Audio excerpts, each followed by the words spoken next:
Dialogue at the Wilson Center is a production of the Woodrow Wilson International Center for Scholars. And now here's your host, John Molesky. Hello and welcome to the Wilson Center in Washington, D.C. Each week, Dialogue explores the world of ideas and issues in international affairs, history, and culture. Our guests this week are Haleh Esfandiari, director of the Wilson Center's Middle East program, Hanin Ghaddar, editor of the independent news service Now Lebanon, and Yassmine El Sayed Hani, foreign news editor and U.S.-based correspondent for the Egyptian daily newspaper Al Akhbar. Today we'll be discussing women and the Arab Spring, and I'm going to begin with some terminology. And I know, Haleh, you prefer Arab Awakening to Arab Spring, and we've spent some time, some pessimists are saying Arab Winter. The question I have is not necessarily about the terminology, it's more about, is it useful to talk about a series of events that are connected geographically but may not be connected in other ways? Is it useful to create an umbrella term to talk about each of them? Does it further our understanding or does it hurt our understanding of what's happening? Because I believe the language matters because it's the beginning of how we think about a topic. What do you think, Haleh? The expression of Arab Spring, I think, was based on the Prague Spring. You know, you remember Sure. that there was that event in Czechoslovakia, and everybody referred to it as the Prague Spring. And since then, whenever you have had similar events, no matter where in the world, you would use the word spring. But I think in this case, after a brief period, they decided that there was more to it than the Arab Spring, and because things were necessarily not turning out the way some of our democratic friends wanted, so they started referring to it as an Arab awakening. And I still believe it was an Arab Spring, which maybe led to an Arab awakening, but we have two Arab friends here. They have to say how they feel about it. Hanin, the notion, whether you're using spring or awakening, whatever you choose, does it help us understand what's happening or does it confuse it by oversimplifying it? Yes and no. It helps and it confuses. It helps in the sense that it happened at the same time, all these revolutions and uprisings in the world that happened at the same time, and the Tunisians inspired the Egyptians inspired the Syrians, and so basically the link is there. So we have to refer to what's happening in the whole region, give it kind of an umbrella because they're linked, at least when it comes to inspiration. But there's a huge difference between Tunisia and Egypt and Libya and Syria. Some of them are incomplete revolutions, some of them are armed revolutions, some of them are the differences are huge. So we can refer to them as the Arab Awakening. I like the term very much. But at the same time, we have to be very aware of the differences, and we cannot really impose one understanding of look at each country with the same perspective, with the same angles. We have to make sure that we understand the differences. Yassmine, what do you think on this question? Well, I do agree with both of them, with what they have just mentioned, that of course, we can't equate all the uprisings that took place in the region with each other, but still I don't prefer the Arab Spring as a term, but I prefer Arab Awakening because the spring is part of the year. So the year contains a winter, an autumn and summer. So when we are speaking about Arab Spring, so it might get the chance another time to say Arab Winter or Arab. I don't like this. It's awakening that will always continue. Haleh, you've won the naming game. Everyone voted for awakening. You've Yes. got a winner. Another thing that images, words shape our expectations. Spring is a very optimistic word. Also, the images we saw of women involved in the various protests and uprisings throughout the region really set an expectation that this was going to be a potential golden age for women in the region.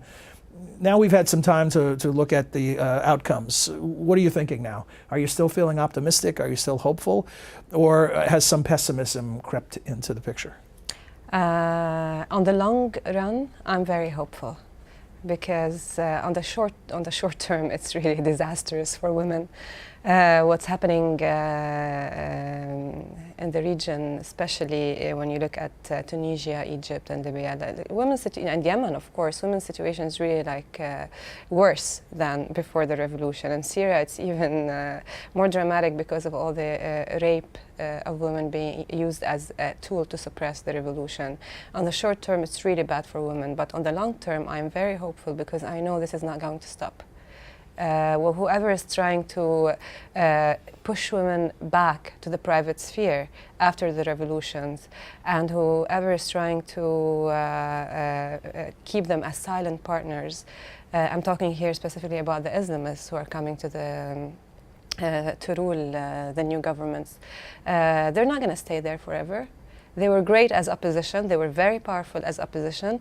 But they're opposition, they're good as opposition. I don't think they will be able to manage government and ministries and services. And we see that they're not succeeding. They're failing, and eventually they have to come to power in order for the people to realize that they're not any better. And eventually, we will get somewhere. We can wait a bit longer. We're all like impatient. Of course, I understand. Like everyone wants to reach some. We want it now, right? We want it now, but we've waited so long. Some people waited for 40 years for change, and change is happening. It's not going to happen overnight. On the long term, I'm very optimistic. Any differing thoughts on this, or is this an area of agreement? Yeah, I agree with what Hanin said, and I just want to add something that in my country, the struggle for women's rights is part of the struggle for justice and democracy in building Egypt after the revolution.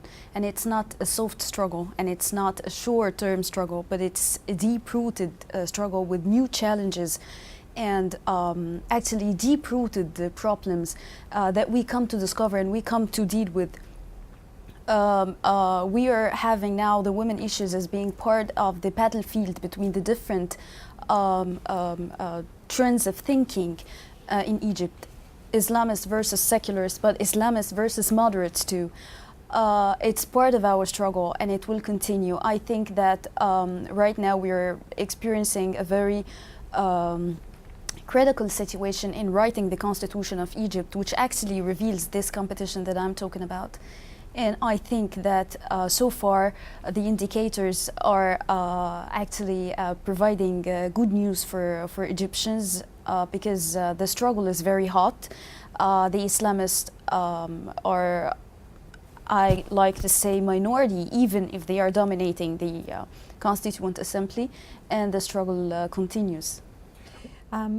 John, maybe having gone through the Iranian Revolution and having seen what happened to women and women being marginalized immediately after the revolution, and having struggled for the last 33 years to find their own place and their own niche in the society, I'm a bit more skeptical, but I'm delighted that my friends from the Arab world are so hopeful. But what we also hear from other women from the region is that their concern, their fear that women will be marginalized, women will be relegated to second-class citizenship.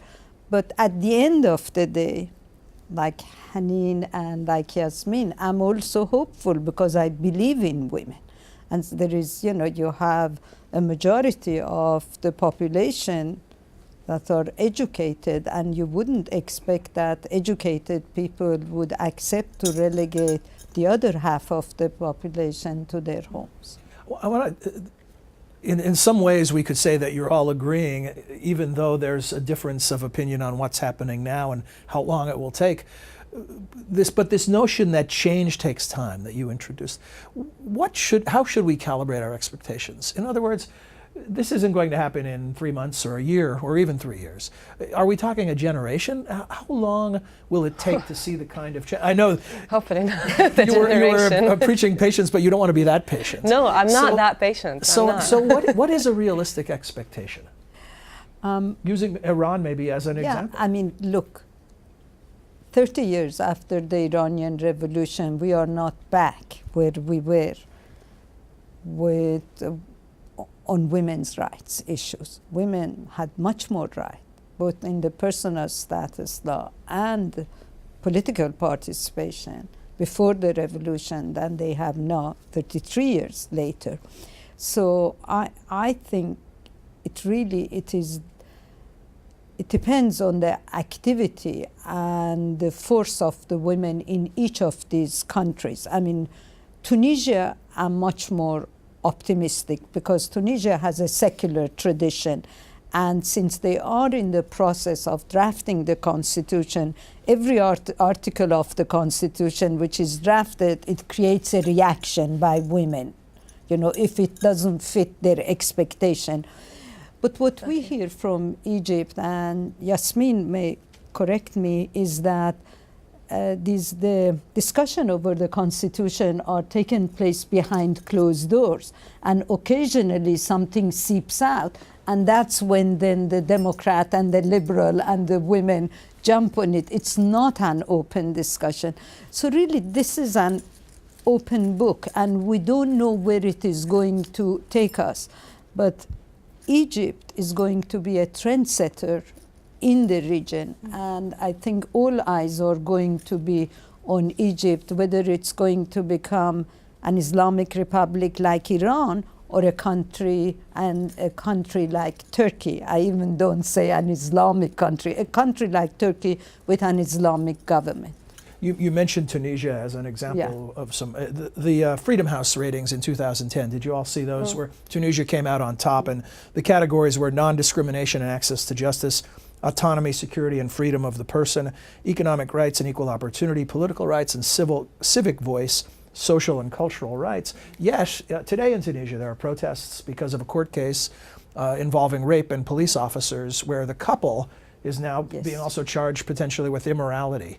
So if Tunisia is the best case scenario and this is happening, what does that tell us about the depth of the problem? But Tunisia, you know that the white Tunisian women are so different because of this background. The difference between Tunisian women and other women in the region is that Tunisia, also Lebanese included, Tunisian women will not accept the fact that the new government wants to give them like silent partners. They're not forgiving.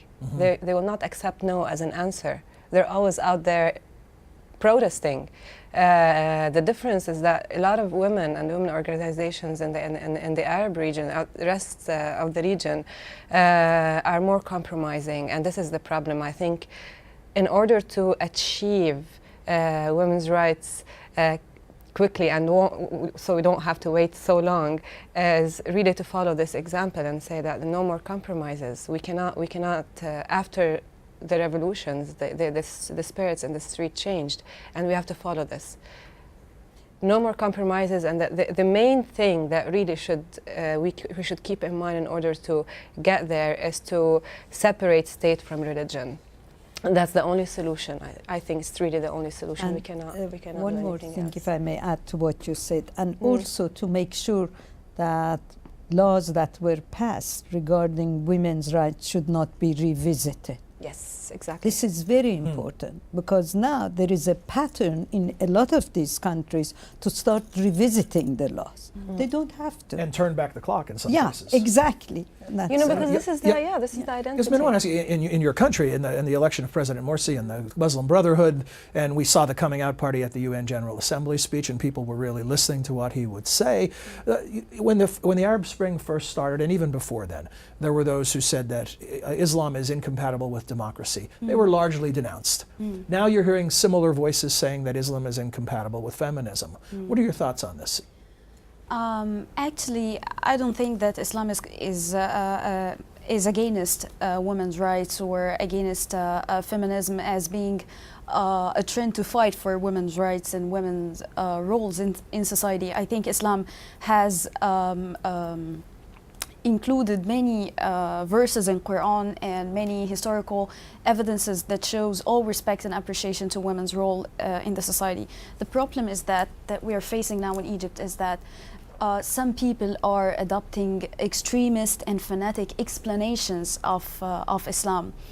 And in our religion, there is no hierarchy to set a final word about this. So it's a complete and continuous struggle among the society between moderation and extremism, between actually political forces. Some have money and some do not have money, but both forces are claiming to represent Islam. None of which will sound unfamiliar to people in this country. Yeah. You'll hear feminists in this country say that one of their greatest barriers are other women who prescribe to a traditionalist approach. Exactly. But I'm sorry, Hanin, I just want to add something. Some people are mentioning that the importance of man-made laws. Yeah, that's very much important thing, but within an extremist context, it might be devastating for women and it might be devastating for society, because sometimes in my country right now, some calls are being there for the parliament to pass, of course during the ex-parliament, to pass a legislation to lower the age of marriage for girls. If it passed, it would be a man-made law. That would be that would be a catastrophe. So our problem is much more about culture and much more about this continuous struggle among the mentalities of the people, and it's also a struggle to create a country where the traditions is not much powerful than laws, and laws are being respected and appreciated by all people in the country. So it's a huge struggle. I will have to comment on this, to disagree completely with Yassmine on the first point she made, that I really think that Islam and feminism cannot coexist. Not even more moderate interpretations of Islam? No.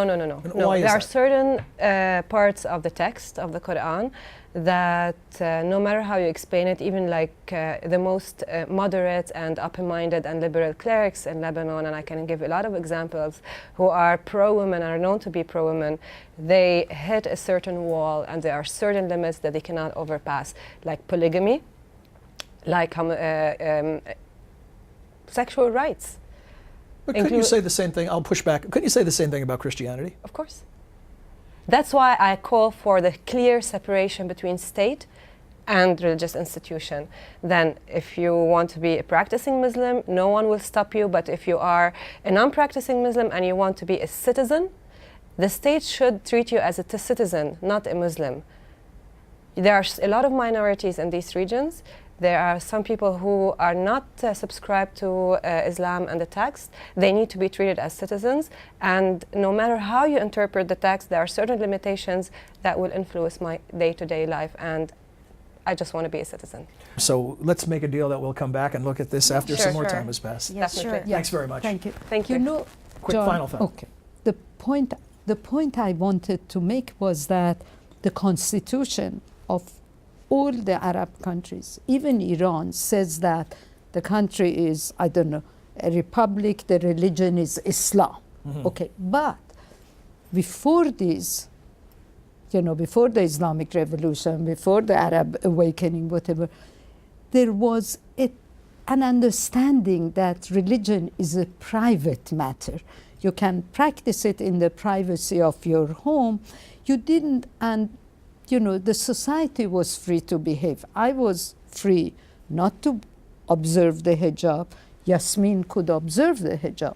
But now in Iran, the law is that you have to observe it. So it is, I think what Hanin is saying is that when religion is creeping into your daily life, I cite Iran, then that becomes a problem. Understood. Okay, thanks again. We'll be back in just a moment with a discussion of the 50th anniversary of the Cuban Missile Crisis. The Wilson Center is America's living memorial to its 28th president, connecting the world of policymaking to practical options derived from the world's finest ideas, research, analysis, and honest, nonpartisan conversation. Visit us on the web at wilsoncenter.org. And now we return to more dialogue at the Wilson Center. This month marks the 50th anniversary of the Cuban Missile Crisis. Joining us to discuss this monumental moment of the Cold War is Timothy McDonnell. Timothy serves as a program associate with the Wilson Center's History and Public Policy program. Tim, welcome aboard. Thanks for joining us. Thanks, John. What are we learning new? One of the things that fascinates me about your profession, history, is how it's not over. You know, the story isn't in the books and over. New facts emerge, new documents emerge. What are we learning new about the Cuban Missile Crisis? Yeah, like former Secretary of State George Shultz said, it's never over, and he was referring to politics, but the same is true of history. We're learning a great deal new about the Cuban Missile Crisis all the time. Later this month, the Cold War International History Project here at the Wilson Center is going to be publishing a brand new 800-page document collection of new evidence all about the Cuban Missile Crisis. And this is all new because the Cuban Missile Crisis is traditionally viewed as a U.S. versus Soviet confrontation.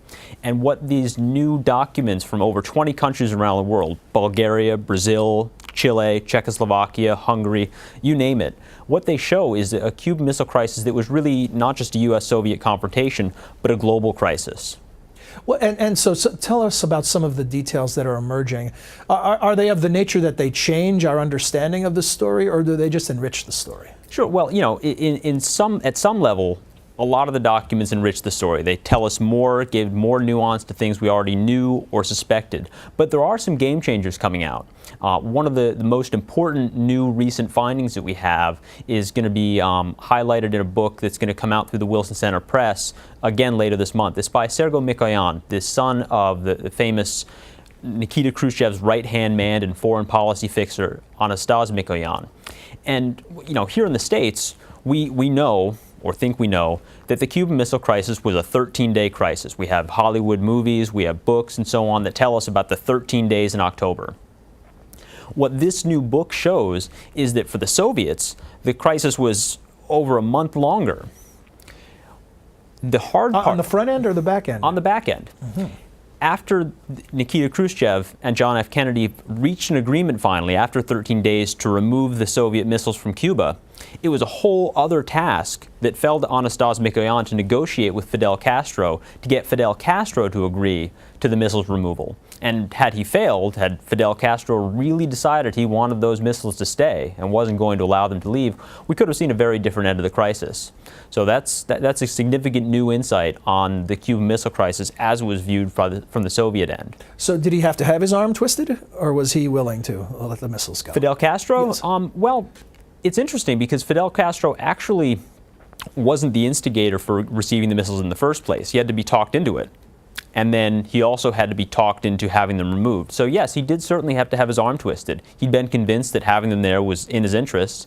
And then in the end, Anastas Mikoyan actually had to make up a fictitious Soviet law that prohibited the missiles from staying in Cuba. And that was really the final straw. Yeah. But yeah, he did have to have his arm twisted. So conventional wisdom, we were on the brink of nuclear catastrophe. That still holds true? Absolutely, positively. The more we learn about the crisis, in fact, the more it becomes apparent that we really were on the brink. As our understanding of the crisis has evolved, we've looked at it from more levels and seen more complexity. In other words, the first phase of our understanding of the crisis was really centered on the Kennedy White House. We learned about the deliberations going on in the ExComm, the Executive Committee of the National Security Council. But as we learn more about what diplomats and military personnel and operators were doing all around the world, we've seen that as President Kennedy said, there's always some son of a bitch who doesn't get the word. And that was a constant fear of his. And we've seen, as we've learned more about the crisis, that held true, that things were happening that were beyond the control of either Kennedy or of Khrushchev that made the crisis more dangerous than we ever knew it was. Are we finding anything about the role of other nations? You mentioned that's where the documents are coming from. Were there any things going on behind the scenes or intermediaries or things of that nature that are emerging?